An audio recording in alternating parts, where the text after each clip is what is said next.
Hola amigos, ¿qué tal? ¿Cómo están ustedes? Tengan todos un buen jueves. Nosotros muy complacidos de acompañarles y de llevarles esta nueva entrega de Un Mundo de Economía a través de su televisora del Táchira. Bienvenido, ¿cómo estás, Fidel? Buen jueves. Bien, gracias Darcy, muy amable. ¿Cómo están ustedes, amigos? Realmente esperemos están bien, es lo que nosotros queremos y deseamos desde aquí, desde Un Mundo de Economía.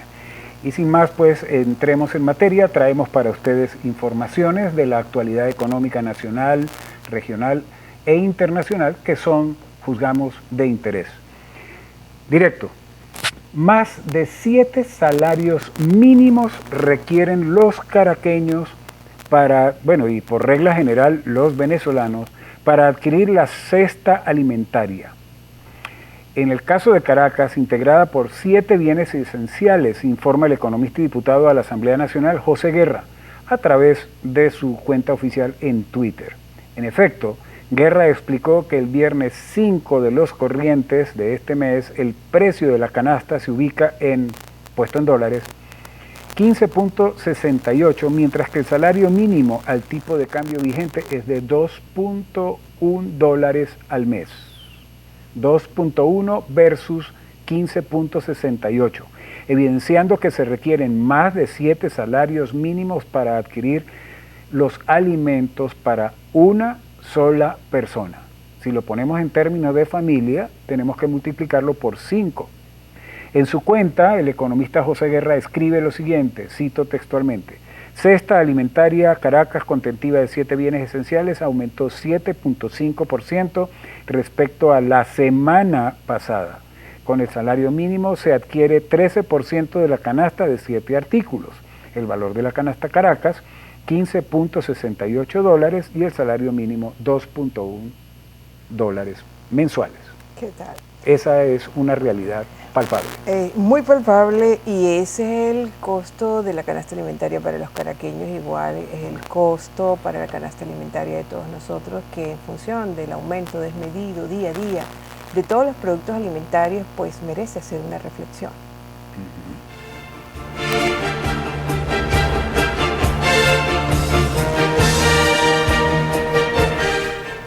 Y por cierto, yo fui al hipermercado el pasado miércoles 3 de los Corrientes.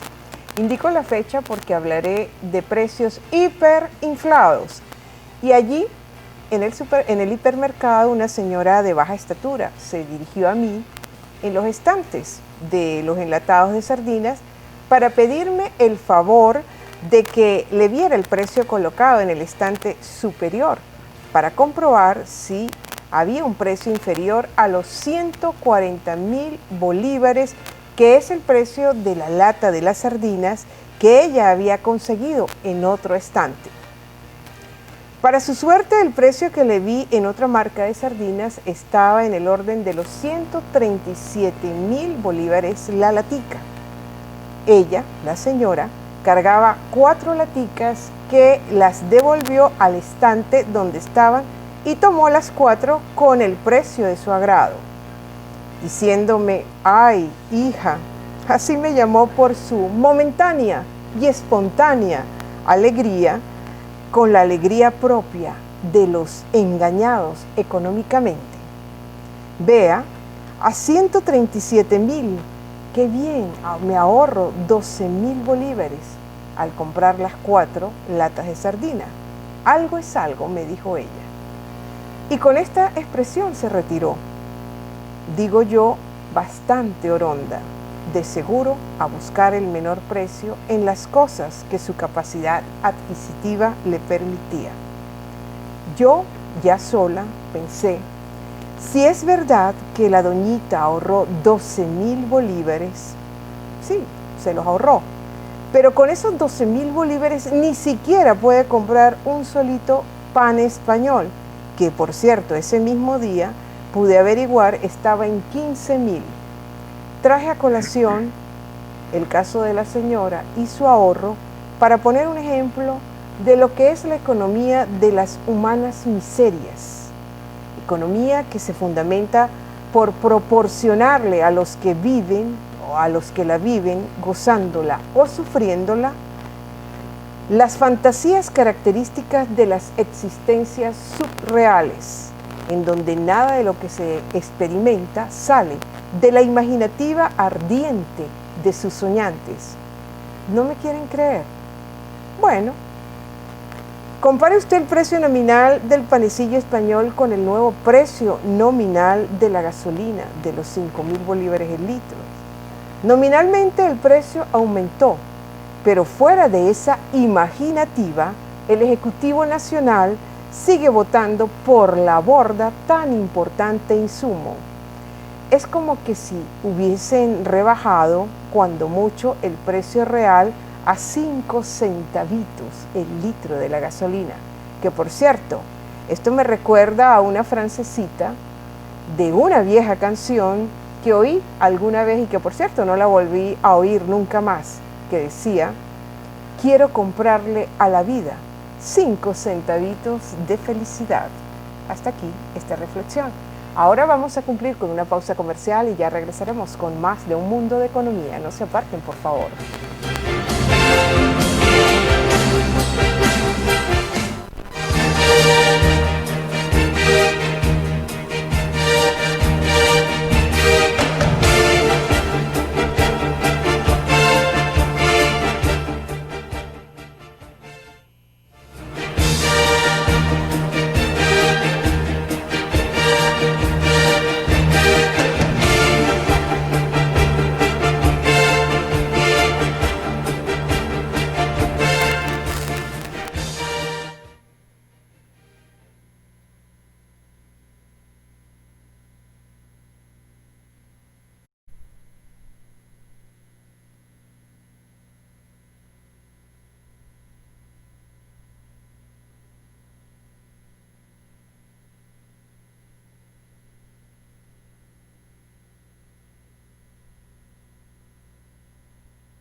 Bien amigos, continuamos con más de Un Mundo de Economía. Vamos a entrar entonces de inmediato con más información. Y en este caso sobre el tema de la plataforma Cele. El economista Leonardo Buniac, por cierto, advirtió el pasado 5 de junio que la salida de la plataforma Cele del mercado nacional por decisión propia a partir del próximo 26 de junio próximo afectará en gran medida el proceso de las transacciones que hay en Venezuela en dólares, ya que explicó que un 24% de las operaciones en esa moneda dentro del país se están haciendo a través de ese servicio. Todas las grandes cadenas de supermercado del país, no escapan las del Táchira, tienen a Cele como mecanismo formal de pago. Es una realidad, además de que se utiliza también para operaciones puntuales. En entrevista a Unión Radio, el economista señaló que si la medida la tomó Cele, existe el riesgo de que otras instituciones bancarias en Estados Unidos tomen una medida similar y tomarían como argumento las dificultades que representa mantener las operaciones actualmente en nuestro país, lo que a la larga repercutirá en la falta de efectivo estadounidense en Venezuela. Ante ese panorama, recomendó que se evite usar la APP, la plataforma, lo más posible, conocer quién compra y quién vende usando Cele y buscar la forma de usar tarjetas de crédito de bancos que podrían ser, por ejemplo, panameños, dominicanos o puertorriqueños, que corren perfectamente, entre comillas, en el país. Por otro lado, desestimó el economista que las sanciones emanadas por los Estados Unidos tengan que ver realmente con la situación presentada con la Wells Fargo, quien decidió no trabajar con Cele, y dijo que más bien se trataría de una teoría sobre cumplimiento o riesgo reputacional en vista de una unidad dedicada al tema que posee cada banco, cuya misión es medir los riesgos operativos o de prevención de lavado de dinero y legitimación de capitales. Buniac teme que el anuncio también afecte a empresas como Amazon o PayPal, porque hay un alto riesgo, ciertamente, versus la poca rentabilidad del negocio actualmente en Venezuela. Sobre este tema habrá mucha tela que cortar en los próximos días, sin lugar a dudas. Siguiendo con otro tema, en este caso con respecto al petróleo y al mercado mundial de petróleo. El precio del barril del petróleo crudo ha sufrido diversos cambios, ciertamente, tanto en costo como en uso. Desde que el COVID-19, desde que la pandemia comenzó a expandirse por todo el mundo tras su aparición en China a principios de noviembre. Eso ha sido noticia extendidamente en las últimas semanas. Para Venezuela, un país en el que el crudo es uno de los principales recursos, la fluctuación de precios ha afectado al territorio tanto de manera política como de forma económica. Según el informe del Ministerio de Petróleo venezolano, el precio del petróleo alcanzó su valor más bajo en lo que va del siglo XXI, con un coste de $9.98, equivalente a 70.62 yuanes. Con esta bajada llega a rozar los precios de este producto a finales de los años 90, época en la que comenzó el aumento de su consumo y de su valor en los mercados. Según los datos registrados, se dice que el barril aumentó de 9 a 130 dólares desde 1998 al 2008, bajando a unos 50 dólares al inicio de la crisis sanitaria actual. La caída del precio del petróleo se traduce en una bajada de los valores de la bolsa en mercados financieros, ya que se encuentran relacionados directamente. Así pues, la volatilidad del crudo podría llegar a enturbiar, en cierto modo, las bolsas mundiales. Asimismo, no debemos olvidar que más de un 90% de las exportaciones venezolanas son de petróleo, las mismas que han descendido también. La economía no está siendo solo afectada por la caída en picada del producto estrella, sino que también debemos tener en cuenta la baja mano de obra y productividad en esta área que en estos momentos ocurre y las sanciones interpuestas por el presidente de los Estados Unidos, Donald Trump, a las empresas petrolíferas venezolanas. Darcy. Bien, sí. Y en otro orden, según la Gaceta Oficial número 41.890, fechada del pasado 29 de mayo, se exonera de los impuestos al valor agregado, importación y tasa por determinación del régimen aduanero o cualquier otro tributo aplicable a las importaciones y ventas realizadas en el territorio nacional de combustibles derivados de hidrocarburos, así como todos los aditivos necesarios para mejorar la calidad de la gasolina. Asimismo, esta exoneración masiva abarca a las compras externas y a las ventas en el mercado realizadas por la estatal PDVSA, las empresas mixtas, independientemente de la participación privada, y de compañías privadas, de conformidad con lo dispuesto en el artículo 58 de la Ley Orgánica de Hidrocarburos. La exoneración del IVA se evaluará semestralmente, de acuerdo con los criterios que determine el Servicio Nacional Integrado de Administración Tributaria y Aduanera, CENIAT. Por otro lado, el artículo 5 prevé que perderán el beneficio de exoneración establecido en este decreto quienes no cumplan con las obligaciones establecidas en el decreto constituyente de la reforma parcial del decreto con rango, valor y fuerza de ley que establece el impuesto al valor agregado, el decreto constituyente de reforma del decreto con rango y valor y también con la Ley Orgánica de Aduanas, sus reglamentos y otras normas tributarias aduaneras aplicables. Este decreto intenta apuntalar el nuevo esquema de precios de la gasolina con un valor subsidiado de 5.000 bolívares por litro y un precio internacional de 0,50 dólares. Y siguiendo en materia económica, pero ya específicamente en la situación actual que tiene el sector de la construcción aquí en Venezuela, el presidente de la Cámara Venezolana de la Construcción, Mauricio Brin, consideró el pasado martes que se necesitan medidas estructurales para poder hablar de una verdadera reactivación del sector, a propósito de la flexibilización de la cuarentena. A su juicio, para solucionar problemas de servicios y combustibles hay que revisar soluciones permanentes que permiten reactivar el sector. Enfatizó que el suministro de combustible es crucial para la realización de las actividades relacionadas con la construcción. Si no lo tenemos garantizado para equipos, maquinarias, transporte y para los trabajadores, muy malamente vamos a poder reiniciar las actividades y mucho menos reactivar el sector. Explicó también que hace falta más que una orden de flexibilización de la cuarentena para la activación del sector que antes de la cuarentena ya estaba muy afectado por la crisis económica venezolana. El representante gremial recomendó retomar obras paralizadas, despenalizar el sector, modificando una serie de leyes que coartan la participación del sector privado, activar un refinanciamiento ampliando el encaje legal. También apuntó que el sector lleva más de 6 años de contracción económica y estamos reducidos a 5% de la capacidad instalada de nuestras empresas. Por eso, las obras que vamos a reiniciar son muy pocas, pero que suministran 80.000 empleos. Se han perdido en los últimos 7 años 800.000 empleos y hoy en día solamente tenemos 80.000 empleos directos dentro de la construcción, así lo indicó el presidente de tan importante sector.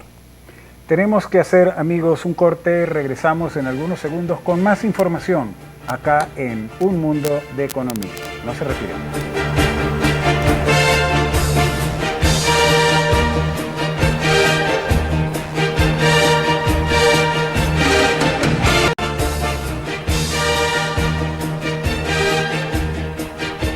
Estamos de vuelta con más de Un Mundo de Economía, llevándoles a ustedes interesante información económica del ámbito regional, nacional y global. Y les digo que la Comisión del Consejo Nacional del Comercio y los Servicios Concecomercio publicó un nuevo comunicado en el cual reitera la necesidad imperativa de reactivar el sector comercial. El documento aclara que desde Concecomercio se han difundido los protocolos de seguridad necesarios para que esta reactivación sea de forma gradual y segura, pero también refiere el documento de carácter económico, que cada día hay más venezolanos buscando el sustento sin medidas que lo protejan del contagio por el COVID-19. Si el sector comercial estuviese activo, sería más fácil aplicar medidas de contención del virus con el apoyo de los protocolos que el sector le puede aportar. En cuanto a la implementación del plan de abastecimiento controlado de combustible, la Comisión Económica de Concecomercio advierte sobre las experiencias históricas de su aplicación y de sus consecuencias. Concecomercio ha elaborado un protocolo general de prevención del coronavirus aplicable en todo el sector, con base en los estándares fijados por la Organización Mundial de la Salud y por las normas de la Organización Internacional del Trabajo, en función de no poner en riesgo ni al personal, ni a las empresas y mucho menos también a sus clientes. Se exhorta a los trabajadores, colaboradores y clientes de los distintos comercios mantener una distancia de seguridad mínima de 1,5 metros. Otra medida planteada por Concecomercio es que se insta al uso obligatorio de implementos de seguridad como tapabocas y guantes, al igual que se mantenga una supervisión constante de las medidas de higiene, tales como el lavado frecuente de las manos. En el caso de que no se disponga del servicio de agua, se sugiere mantener el uso de antibacterial con un 80% de alcohol. Control del aforo. El comerciante debe cuidar el número de personas que asistan a su local. Y finalmente, es indispensable que se desinfecten y se limpien las superficies diaria y muy constantemente. Estas son las medidas de precaución que Concecomercio propone para todo el sector comercial. Sí, señor. Y este comunicado de Concecomercio amerita una reflexión, porque siempre es necesaria hacer una reflexión.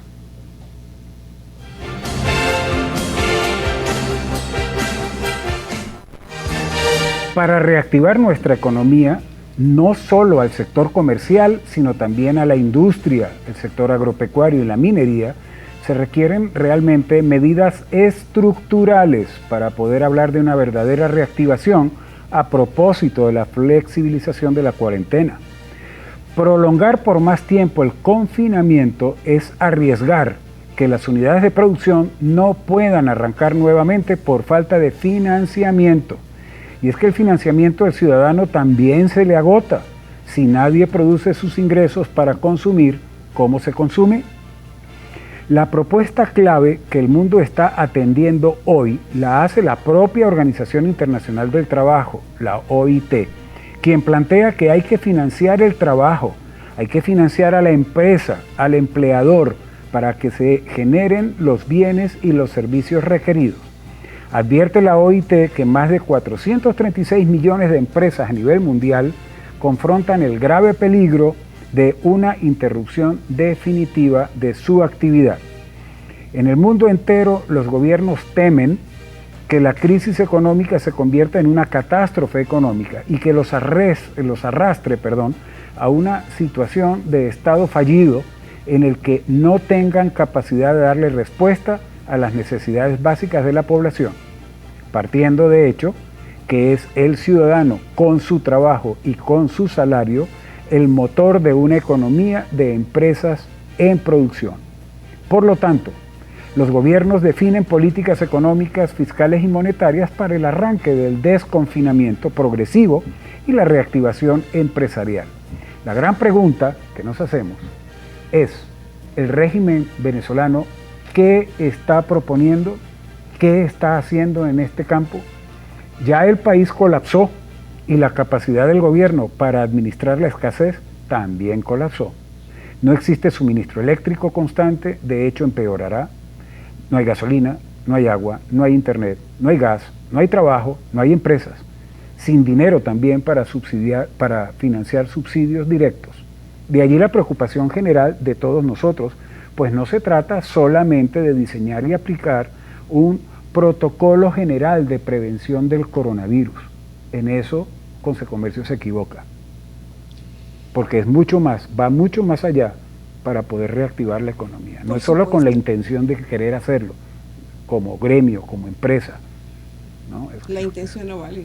No basta, no es suficiente. No, por supuesto que no, hay menos en una situación tan crítica como la que presenta Venezuela. De esta forma nosotros pues nos despedimos, se nos acabó el tiempo, nos queda darle las gracias a ustedes por su amable atención. E invitarlos a que nos sigan acompañando de lunes a viernes todos los días a las 12 del mediodía en nuestra emisión en vivo, emisión principal, y a las 4 de la tarde la reposición, acá por TRT, siempre contigo. Les invitamos a que nos visiten las redes de Un Mundo de Economía a través de Facebook, Twitter, YouTube y también de Instagram. Ya saben, amigos, que la economía cada vez adquiere mayor relevancia como principio y conocimiento en nuestras vidas prácticas. Que tengan una buena tarde, buen provecho. Será entonces hasta mañana.